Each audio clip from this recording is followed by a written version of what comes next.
My friends, greeting and salutations. On today's episode of Making Leather Things with a Psychopath, we are going to be doing a little crossbody bag. Some of my friends call it a satchel. I wouldn't quite call it a satchel. It's kind of just like one of those things you'll see guys carry. Not quite a fanny pack because it's a crossbody bag, but enough to carry your phone and wallet, maybe a water bottle if you're out and you just don't want to carry a backpack and you don't want to carry stuff in your pockets. As you can see, I am using a modified dop kit pattern. That's what I do for most of my simplistic bags. I'm making this out of some black Chrome Excel Cavalier. It has a really nice waxy finish. The weight is 4 to 5 ounce for any of y'all leather workers out there. Any y'all leather workers. And now I'm just cutting out the pattern. I know it's hard to see on camera, and actually it was kind of hard to see in person too.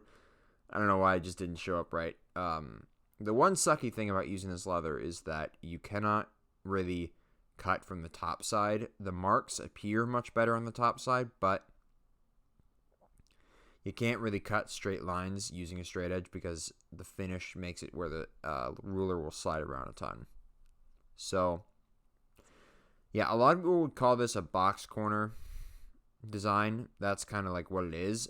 It's basically just a dop kit pattern that I keep resizing to different sizes to make my bags. I want to get into more like kind of in-depth bags, and at some point I will. I would really like to make a messenger bag, basically the messenger mini but bigger with a couple of pockets. I want to make one of those rucksack things, like a drawstring backpack that has a flap on top and a bunch of pockets. I feel like those things look really cool. Anyways, I am distracted. So I'm cutting everything out. All right, now I'm going to join these two pieces in a French seam. Wow, this shot is really, really dark. I'm going to have to adjust that.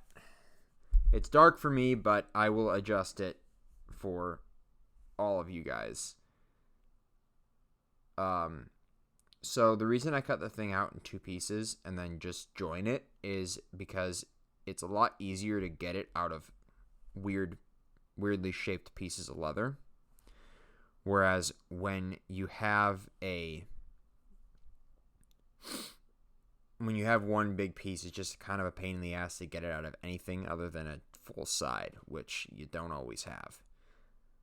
All right, now I'm putting on the zipper, and I'm just using some of that double-sided tape. Freaking love double-sided tape. It eliminates so much gluing. It's fantastic. I try and use it as often as possible. Now, I picked up the piece again because I was like, usually I would do a rolled edge, but I realized that I didn't actually account for the rolled edge in the pattern. And so I'm just like, you know what? I'll just do it this way. It'll still look good because obviously the line is cut straight.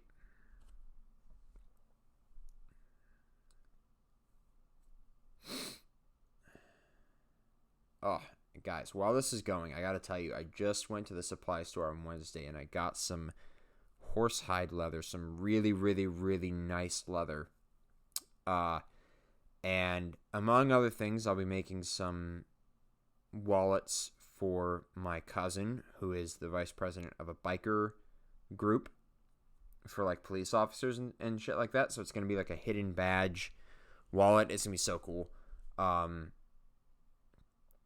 But then I also got some in brown, and I'm going to be doing boots. I'm going to be doing loafers. I'd like to be doing some sneakers. I will be making videos on all of those things. And hopefully through the video, you can discern how to do it yourself, because I would really like to get to the point where people can watch a shoemaking video on my channel and they can just go and make a pair of shoes for themselves, because I feel like it's one of the only parts of leatherworking that still has a lot of gatekeeping around it, where like the information just is not freely available. Oh, you know what?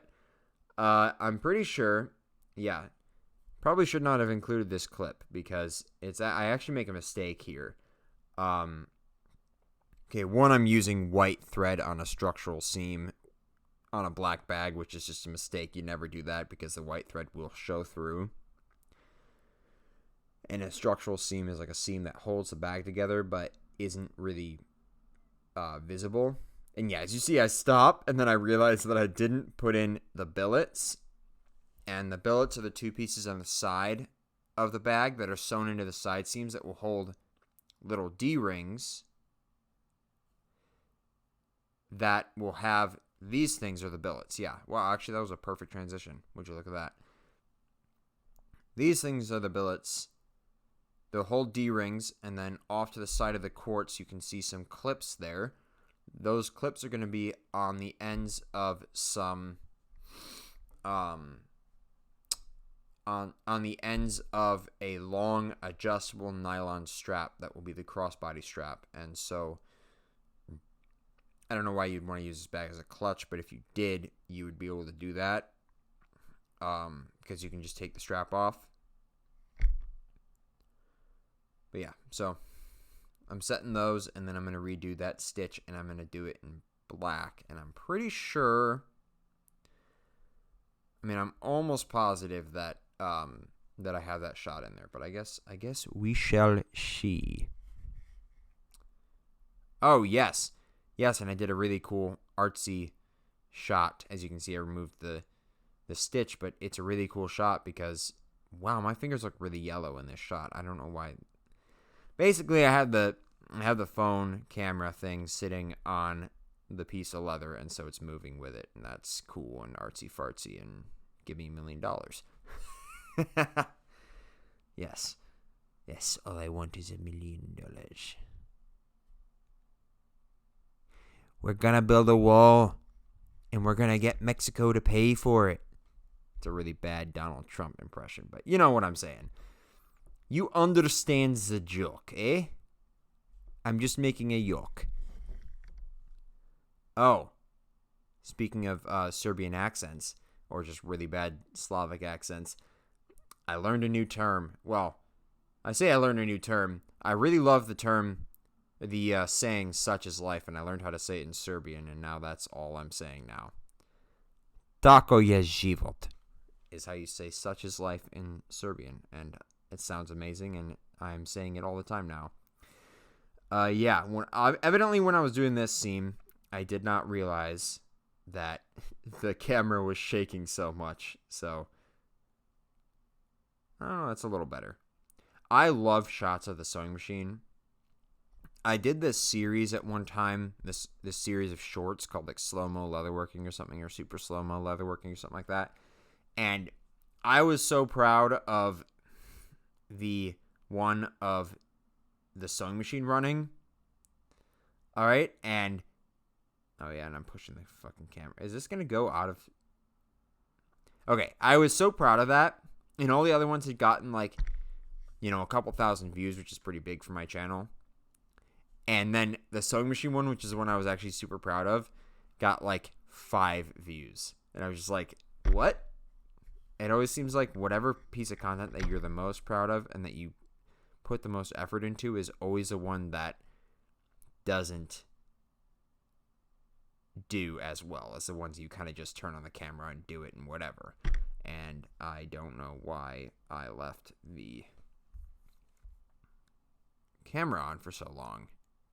Okay, well, yeah. All right, you're going to be asking why this is shaped weirdly, and that is because right where the black part is, I was actually listening to a podcast, and I didn't realize that the camera had the screen on, like, in the shot, and so I just kind of had to figure out a fancy way to do it out. Outdo it. Cut it out. Jesus Christ, I can't talk today. Sorry, not Jesus Christ. Judas Priest. God's got nothing to do with it. All right, yes. So now the scariest but also most satisfying part of making a bag is turning it inside out, or right side out rather. And it's a part where you got to push against those seams a little bit, especially on a small bag. There goes the TV. that shouldn't be in this room. Actually, I don't even know if the mic picked that up. I might just be talking like a crazy person, which is nothing new. So yeah, you got to push on the seams a little bit, and you might not be able to see it in the shot, but there was actually a seam that got a little messed up, so I had to actually turn it like, oh yeah, I'm finding it right now.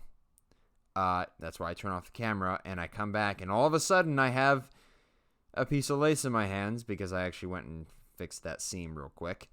All right, yes, so fixing my shirt, I'm doing a red lace pull on the zipper, and I've done a shoulder pad that is lined in the same red leather, and here I am clipping it on. And I had to figure out something to put in that black section, so if you like this video, please consider subscribing. It helps the channel out, you know. But yeah, there we go. The bag is on, and I'll have to figure out a thumbnail. I don't know. I guess I could just not be lazy and take a picture of myself.